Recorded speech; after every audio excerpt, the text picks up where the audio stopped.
Welcome Cryptopians to Total Crypto Updates, bringing you another video for real deep dives into the crypto industry. I can't promise to only speak about crypto, but I can promise everything will be understood. Let's dive into today's very dense crypto update. Let's start with a market analysis on Bitcoin. Bitcoin has recently, in the past 2 weeks, transformed its support of $17,500 into resistance. After accomplishing that, you can see a few wicks bouncing off of the $15,500 mark a few times, turning the new recent market low into a support. For shorter time traders, this can serve as a cheat sheet. According to the amount of consolidation it is currently accumulating, I would say it is a bit dangerous for leverage or any big gains. The market cipher and super trend have both exhausted its sell signals, so a bounce near the new resistance could commence in the next days to come. The auto harmonic indicator also shows consolidation by not marking a target entry or stop loss on the charts. Please be careful on long-term trades with this pattern Bitcoin is signaling. You could more than likely run into market manipulator bots in any unregulated or no quantum manipulation tech associated with the exchange you use. Now we will discuss the DXY currency index for the US dollar. The uptrend that the DXY has been on for the past year and a half has been broken, and the reversal has been verified for good this time. The high of the market for this season was seen at slightly under $115. If you check back through any of our older videos, you'll be able to see an explanation of how we predicted the reversal of the DXY. The DXY has likewise broken out of the angled trend channel that it has been following. Its current price is $106. The auto harmonic indicator shows a jump to the peak of $109, and although it is conceivable the price may still be falling after such a large spike, it is more likely that the price will continue to fall. However, the market cipher and the super trend both provide sell signal information. Not to add the fact that the macro impacts around the DXY have not been looking particularly optimistic in the recent weeks to a month. Moving on to what EVM will be developed into in the coming future. The Ethereum Virtual Machine, EVM, is a piece of software that was developed by Gavin Wood while he was employed by Ethereum. EVM is a particular state machine that functions constantly and whose immutable actions define the state of each block in the Ethereum blockchain. It was written in C++ and uses the LLVM project compiler to generate programs. The Ethereum Virtual Machine, EVM, not only regulates the actions that nodes may or cannot do with regard to the distributed ledger that is maintained by the Ethereum blockchain, but it also sets the particular rules that govern the transition of state from one block to the next. This latter feature is what enables Ethereum to be renowned for its smart contract capabilities, which has become quite popular. To fully comprehend what the Ethereum Virtual Machine, EVM, is and accomplishes, one must investigate the multitude of roles that it plays in maintaining the efficient running of the Ethereum network. The EVM is capable of producing an output that is both predictable in its behavior and, in the most basic sense, adheres to the rules of a mathematical function for each and every input that it is given. The EVM functions similarly to a stack machine in that it pushes temporary values to and from a pushdown stack. It has a depth of 1024 items, with each of those things being a 256-bit word, and it has a depth of 1024 items. In addition to this, it keeps a short-term memory in the form of a byte array and updates this memory whenever there are two separate transactions on the Ethereum blockchain. The EVM is responsible for the execution of smart contract programs after they have been built. These codes come in the form of a collection of 140 standard opcodes, and the EVM is also responsible for the implementation of various blockchain-specific stack operations. The EVM has two states: a machine state that is inherently unstable whenever any transaction is being processed, and a global or world state that stores information on the many accounts that are kept on the Ethereum blockchain. The machine state is inherently unstable. Since the debut of the Ethereum network in 2015, the code governing the Ethereum Virtual Machine, EVM, has undergone multiple modifications, which has resulted in the development of various implementations of the EVM that are now in use. The EVM governs all activities that take place. It is the job of the EVM to keep a certain degree of abstraction between the thousands of Ethereum nodes and the code that is being executed. It does this by serving as a function that produces consistent outcomes without disclosing many specifics to clients or nodes. All apps that are currently operating on the Ethereum network have been reliably powered by EVM, and there have been no notable reports of downtime caused by EVM. Developers have the freedom to write smart contracts in a variety of programming languages, including Solidity, Viper, Python, and YUL, amongst others. The Ethereum Virtual Machine, EVM, acts as the overarching program that runs smaller executable programs that are known as smart contracts in Ethereum. The Ethereum blockchain is, in general, well suited to the sustainable evolution of the Ethereum ecosystem's decentralized applications, dApps, and smart contracts. When one considers all of these factors, it is easy to understand why the EVM is the platform of choice for Web3 development. There is a library of standard codes from which developers can choose, an increasing number of EVM-compatible Layer 2 blockchains, and a large number of potential EVM use cases. The next goal is to switch from Ethereum Virtual Machine, EVM, to Ethereum WebAssembly, eWASM.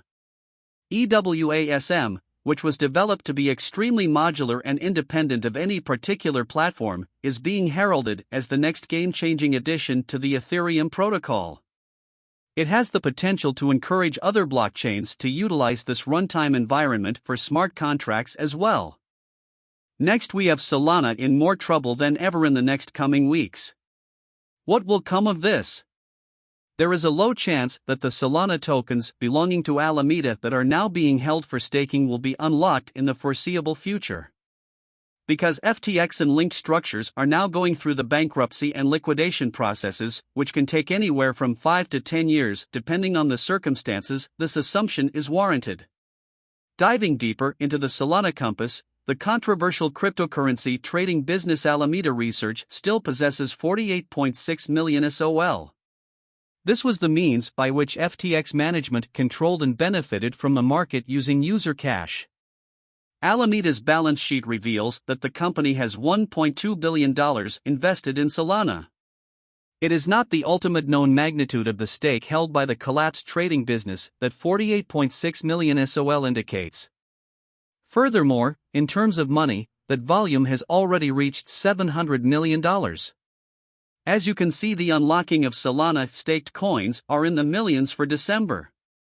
To review further into Solana's coin statistics, the website will be in the description below.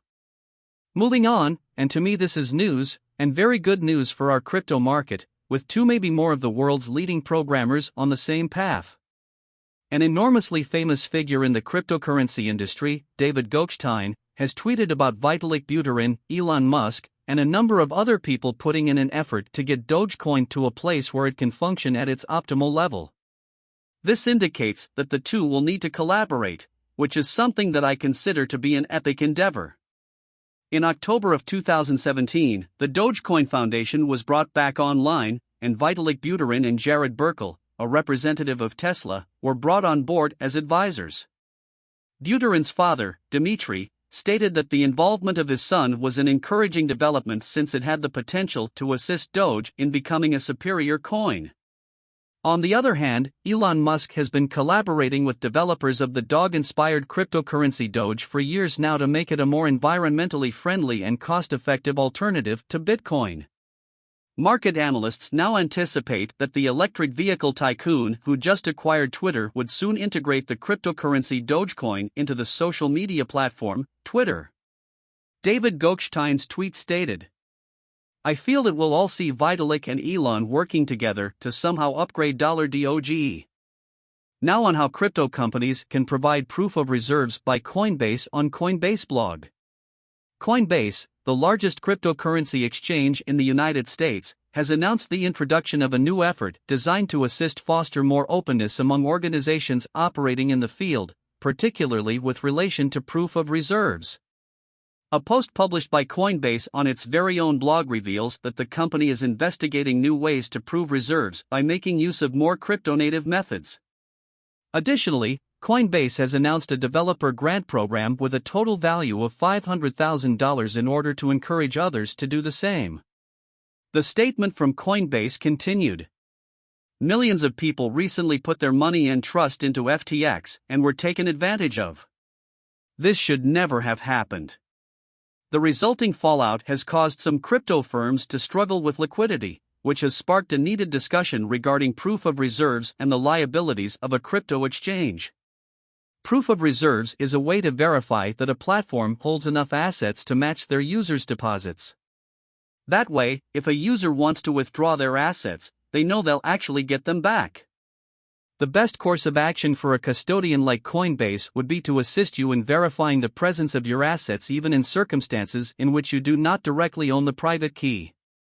The following are some strategies, roughly listed from least desired to most favorable.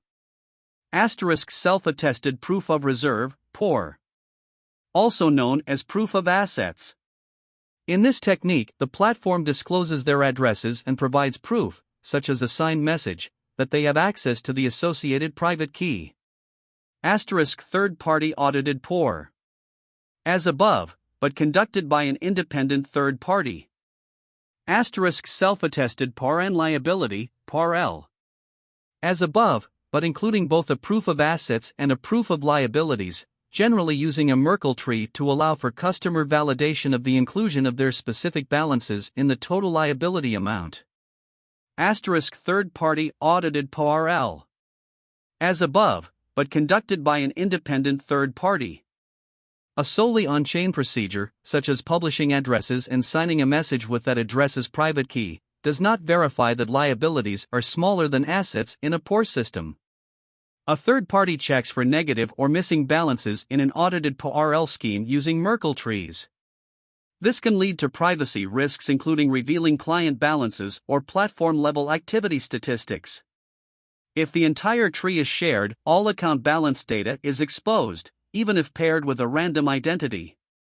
If just customer-specific branches are disclosed, several customers might combine their views to reconstruct the tree, yet aggregate per-token balance data is still available. In a self-attested POR-L system, platforms can game their obligations by leaving out liabilities from accounts unlikely to verify the inclusion of their assets. These systems can't account for off-chain obligations like loans. That will conclude today's update on trending news in the crypto world. Thank you for watching if you made it all the way through. Stay tuned, we are an active admin. Please like, comment, and subscribe. Never be afraid to voice your opinion. Tell us in the comments what you think, and give us some suggestions on what kind of content you'd like us to deep dive into. We've also provided you with links to all information found in this video, in the description. Until next time, good day, good night, and goodbye.